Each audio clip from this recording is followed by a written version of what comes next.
Hello, everybody, and once again, welcome to Procrastinator's Pit Stop. Today, we have another amazing guest for you lined up. We have Ellen with us today.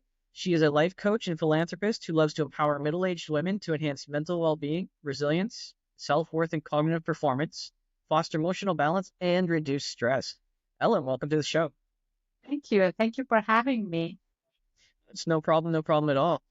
Before we get too much further into the show, why don't you tell us a little bit about yourself and sort of your journey into how you got to where you are today?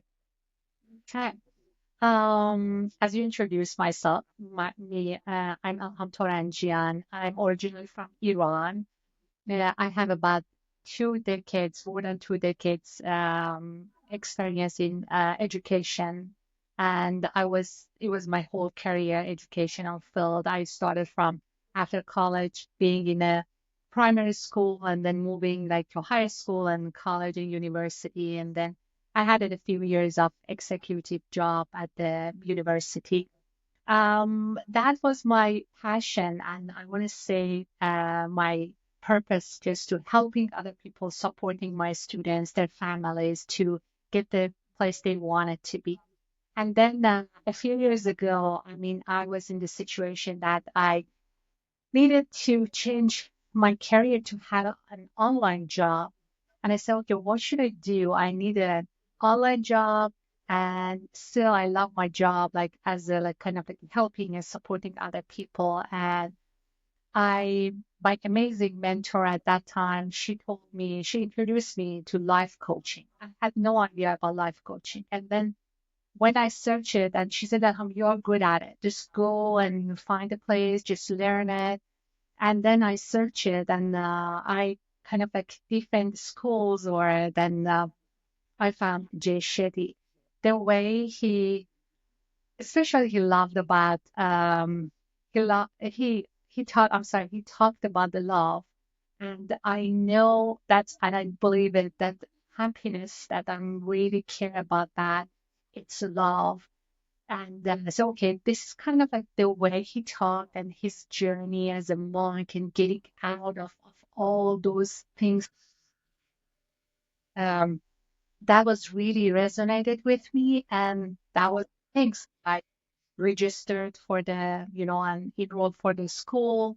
And I, went through that journey of life coaching. And I'm so glad because it wasn't just about me. The people I met, during and even I'm still meeting the people at the school from all over the world is the huge opportunity for me just to be connected to people, even I've never, seen them, face to face, but still, having connection with the people and, knowing there are other people like like-minded and, like doing life coaching, supporting other people. They love to give and, serve other people. That's like really encouraged me to move forward.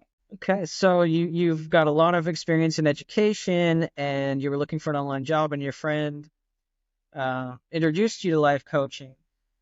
Do you think there was any sort of defining moment, maybe while you were starting the course or taking the course, where you really felt like, yes, you were in the right spot? Um, I think it came back to myself when I experienced it that I can be vulnerable, like in front of like a people like never met, and just feel safe. Like this, okay. When as a like at that moment as a student at the school, I felt that. I'm sure the other people, like as a life coach, like my clients, they're gonna feel same. And that was the moment I said, this is the good place I am in it. And just going through the course and looking at yourself, what do you think is the biggest thing that you learned about yourself during the process? Um, that's I can create my life. I can create the things I wanted because I think with this decision I made it to be a life coach. That was I don't want to say the only things I want to say that that was like it really highlighted the bold things in my whole life that I did it for myself. There were a lot of like people around me. why do you want to do that? I mean, why do you want to go and still like change and, like new things? You have it your own life, you have it the things you wanted. But I said, I want to do this. And I created. It was hard for me to like to do that. Like even I want to say financially, it wasn't that easy for me at that time to like pay for the school and just, time, put it time like for like a study when I worked full time, more than full time. And but because I really want it, and I'm so happy I did it. I created that things for my life, in my life, that I can see it right now. Just I can see the result. Yeah, it was, I want to say, the bold and highlighted in my life. And what's your favorite part about coaching and working with the people you work? I can see like when I coach someone and I see the result, I see the aha moment, I see the happiness, I see the even crying, smiling. I see those emotions and just, like finding when they find something that in themselves that they didn't notice it, or it wasn't there for them. That moment is really rewarding for me. I love that part of coaching. And can you give us an example of how you normally approach clients who maybe feel a little bit, out of place, or maybe they don't feel very worthy? I know that there are many of us that kind of feel the same sometimes. We feel like we're not really worth it. We don't have a big, self-worth. How do you approach that in your clients? I I agree with that, especially like it resonated with me because at the beginning, even at the school, I mean, I thought, okay, English is my second language. I love to like coach like people in English, not just in my language, Farsi. And that was kind of like was a barrier for me. And I said, okay, I'm not like, no, I'm not ready. I cannot like be like those people like English speaking like coaches. But then during that process and journey of like coaching at a school and just receiving the feedback from my peers, from my supervisor that no, you're good, you keep doing it. See, we are talking right now. You're coaching at the school. It kind of like it gave me that positivity to move forward and just find a client in the English language, like speaking places, and then have those clients. And yeah, I want to say right now at the not really, I'm not, I want to say, how should I say that? It's mm, with networking in like friends, through friends, like telling my community or just people like neighbors, friends, like referral. It's the, I want to say it's for me is the base or the most part of feel like getting client. I'm not doing it. I would love to do it, like networking online from like finding people all over the world and doing it. But yeah, I'm working on it. Okay. And if someone goes to you and they say that they need to work on their own self-love or self-worth, how would you approach that? How would you start working with them? It's just to help them to find those things in their life. They experience it, love and experience it that they give themselves like, I want to say always like imagine the front is a check mark. You have it in your life and you did something, you check mark, you say, okay, I did it correctly, done. Like going through those experiences in the past and highlight those things they did it, they love it, they, like they appreciate those things. That was a self-worth for them, that they receive the positive feedback even from themselves, and just bring them and to the, like moment, to the present time. Yeah. Mhm. Okay. And what do you tell people who maybe they don't get a lot of good feedback, or they don't Yeah. um maybe they've done something and they people have said that it wasn't very good. How do you approach that? Like, how do you get somebody to recognize the value in what they did, even when maybe they don't think there's value because other people don't? I think those experiencing those feelings, we have to find it like where are they coming from, those feelings.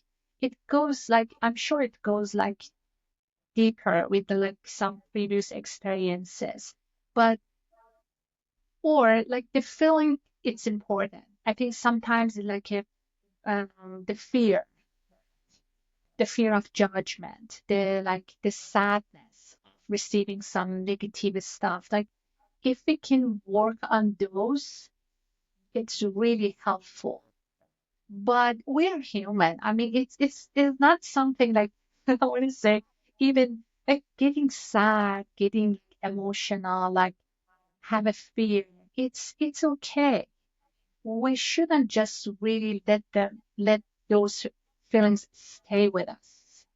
If we can, let's just go through those like step by step. Maybe it takes time to just like pass those feelings or work on it, or even like make it like not that like bold, but it takes time. Just give ourselves credit that we can do it. Maybe it takes time, but it's a process. It's not just the magic. It's not happening like it's nothing like I go to the doctor gives me a pill.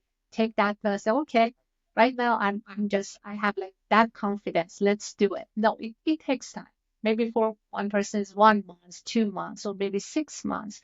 It takes time just with practicing, with talking to other people, just receiving them, sharing and receiving the good feedback about the things we have. That's they are helpful. They are helpful. Mhm. And in your own personal journey, what would you say was maybe one of your biggest challenges, and how did you overcome it? In my challenge, I want to say that yeah, confidence. I didn't have that confidence in the beginning of my life coaching at the school. Even I didn't turn on my video like camera. I always like sit there, like it was like just, like even I didn't talk, like always closed, like was off, like microphone was off. And now like I'm talking to you. It was like for me about like since last year, this is the like journey. I said, wow, how I improve, and I'm sure it's gonna be better and better, like in the future. And how did you start to overcome that? What steps did you take?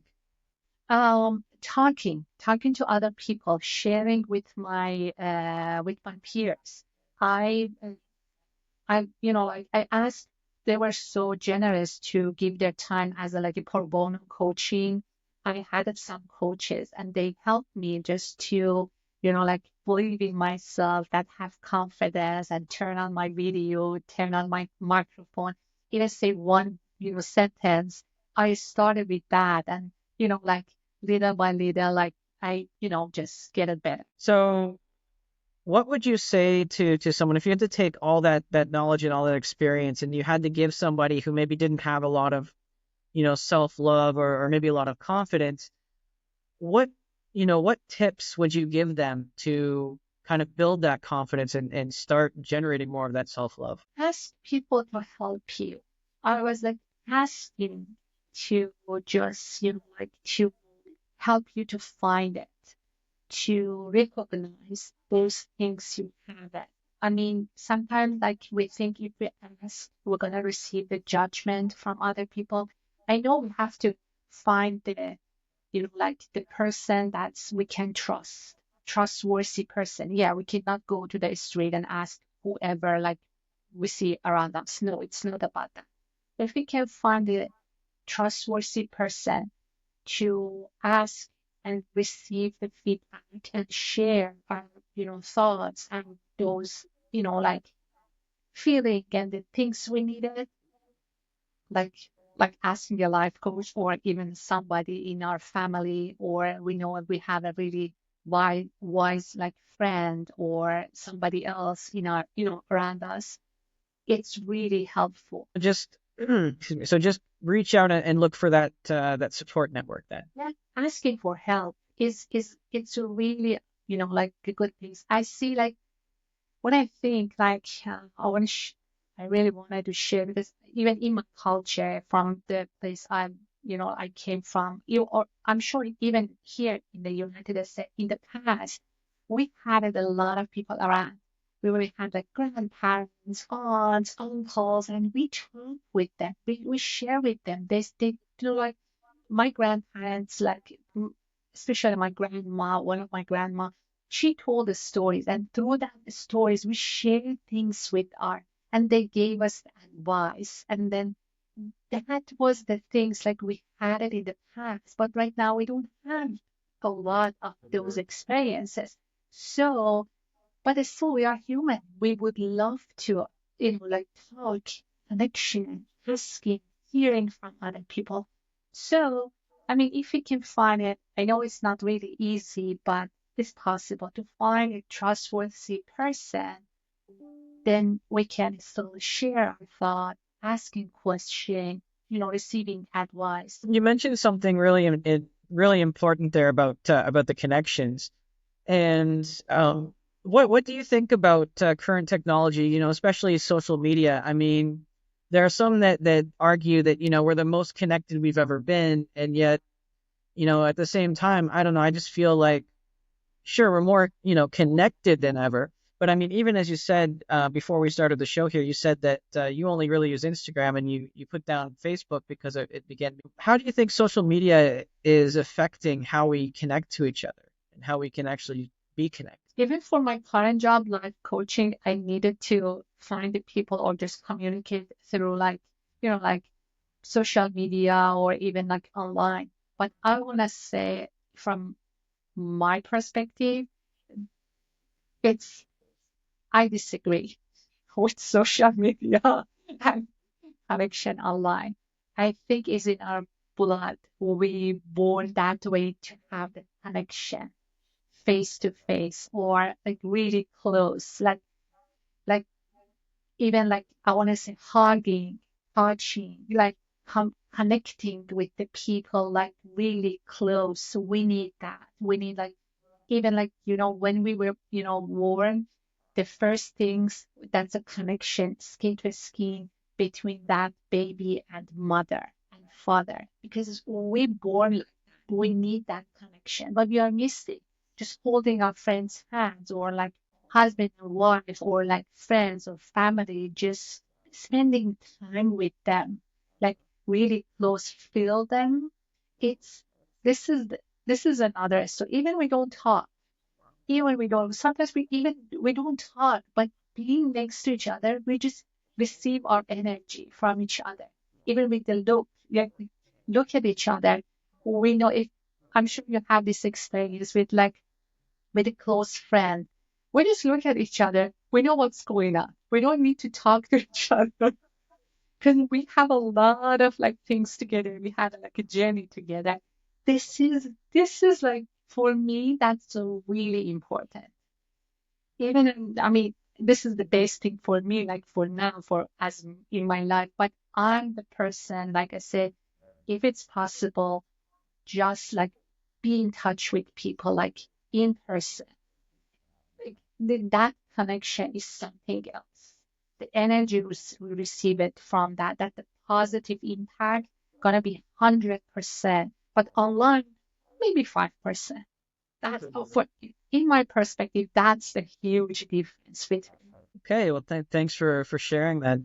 And it is true that we're missing that sort of connection, and it's a little bit different seeing somebody, or maybe we don't even see people on the screens. Maybe we're just texting them through a phone, like you said. Yes, we need to connect more for sure. And but you're not only a life coach, you are also a philanthropist. Can you tell us a little bit more about that? I when I said that one because even myself at the beginning I said philanthropist, okay, you have to have money to give it to other people. But it's not just about money. It's about your time. It's about your positive energy. It's about the impact. It's about that because I work with people about a year, like last year, I worked with intellectual disabilities people, and I saw how it's really that connection giving them, listening to them, spending time with them, how that impact their life and their emotions, those people and even their family or the people around them. Say, okay, this is about like giving not just money to other people, your time, your energy, your if you have a knowledge or you know something, just like sharing it with other people is the same as it's really good to have money and give it to other people, but yeah, it can be the same. Okay. And so these groups of people that you were working with, what was the most rewarding, maybe one of the most rewarding experiences that you had doing that? Those people when they are, you know, you spend time with them and they get calm and just like this is that was the because sometimes we like ADHD or like they have it some other like things, they get it like really nervous, really like they doing the things like, but they don't have it like they don't, there is no like how should I say that emotion or understanding about the things they do it. But if you are so patient with them and let them just express themselves and accept that and make them calm, and that calmness and stillness, that's the biggest reward from those, like intellectual disabilities people. And so just really giving them a safe space and making them feel accepted where maybe society doesn't really take the time to do that sometimes. That's true. That's true. It sounds like that you've got a lot of plans. Where would you say that you see yourself in the next year? I want to see myself as a leader in that, because I want to just help, like that's my another plan to help like a group of people to just do the same thing that I wanted to do, like bring more joy, bring more self-love, like those women that, especially the midlife age, that I'm concentrated right now on those people and those ladies that they think they lost a lot. They are aging, their kids is out of the house, or they lost their parents, they are like emptiness, loneliness. But I want to tell them still you have a life ahead. You can be healthy, you can do a lot, like we can have, that connection just to have a, like a society, community with those ladies. I want to just create, yeah. Okay, so you want to build this community, and what are the first steps that you're going to take to do that? Um, with networking, like with the like people around me, that it started from there, and then move on like to move forward to find like people from outs like all over the world. But I want to start it like a small with the people around me or my community, and then move forward. Okay, and let me ask you this: you're focusing on these middle-aged women and who maybe feel like they've lost something, or maybe they're making changes in their lives. How did you make the choice to focus and to devote yourself to helping that group of people? I think the feeling I have it, I'm in their shoes right now. I'm at the midlife age, and I think, okay, I'm kind of concerned about my, like health. Okay, it's getting like menopause is coming. I mean, a lot of like negative things you receive, like your bone is gonna be like broken. You're good. You cannot move anymore. Like you cannot do this. You cannot do that. All those negative emotions you live in. You are alone. Like kids left the house. They have their own house. They have their own life, and they are not around you anymore. there's no enough love here. But I think the most like you're still kind of like a negative stuff instead of like positive things, and you can still do it. That's it because I feel this situation. I said, okay, let me just go with the things I feel. I don't want to just bring something I'm not familiar with that. Let me the things I feel it. I share it with other people. If they aren't the same, we can do it something together. Okay. Mhm. So, is there a question that you feel that I should have asked maybe, or maybe something that we didn't cover today that maybe we should cover? I think we're gonna go like straightforward and talk about procrastination. Oh yeah, we procrastinating and talking about procrastination. You're absolutely right. So tell me, what is procrastination to you? What does it mean to you personally? For me, I mean, if I just postpone something, not doing that, I think that's that there is behind of that there is a feeling that there is like a fear of that. I was thinking about that. It was 2 days ago when I visited my dentist, and it was like I postponed it. I procrastinated just to book an appointment and to meet my my dental dentist. And finally, my sister, she's a dental hygienist, and she booked, for me. And then she sent an email. So, okay, that time you have a visit with Dr. Fitz. Oh my God, you really did for me say yes. Come on. Why you say it today, next week, another week? Because I was afraid. I was afraid I'm the new crown. This is paid. I don't have dental insurance. It's going to be like tons of like dollars I have to pay. That the feeling of fear of just it's gonna be like I have to pay this much money, this and that, and maybe there is a gun disease or something. That fear just I postponed that. And then when I visited like 2 days ago at my dentist and said, okay, no, this is not a big deal. Still it's okay. Just do this, like to take care of that for now. Still it's okay. I said, okay, that's it. That feeling when I was thinking, I was like, what was like that postponing? That was the fear of like receiving something from my doctor, and then like, okay, but I don't have it that much money, or it's going to be like a big, like surgery or something, or is a disease. That was like, yeah, I mean, it happened to me. It's okay. That's a feeling. That's a feeling of like, I don't know, it's different, maybe different feeling that we postpone something. Yeah. So for you and your experience, the putting when you put it off and when you pushed it away, would you say that that felt worse than actually going and doing it? Absolutely. Because you think about those, like you bring it something like extra negative stuff in your life every day, like after like eating, like every time I ate, I said, "Oh my God, there is something there." I said, "Okay, if I earlier, went and visited my doctor, right now I'm okay." Is just bring it something extra in your life. But if you can do it as soon as possible, it's possible to do it.